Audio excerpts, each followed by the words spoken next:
Hello. Magandang araw sa atin lahat. Nararamdaman ko naman ang simoy ng hangin sa paligid. Alam na natin yon kung anong simoy na yan. Pero ganoon pa man, tuloy natin ang ating assignment sa araw-araw.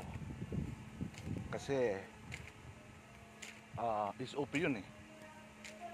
Kailangan na gawin natin tulad itong ginagawa ko.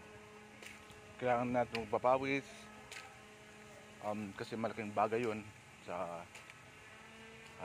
katawan natin, yung kalusugan. Kailangan na maging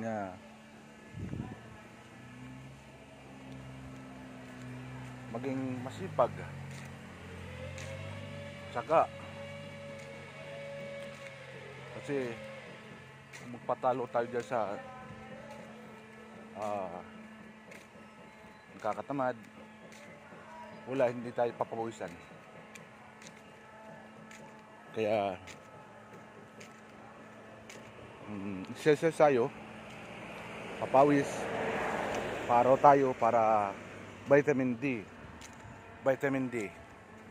Ang araw lang mayroon yan, vitamin D. Kaya yun lang guys. Thanks for watching.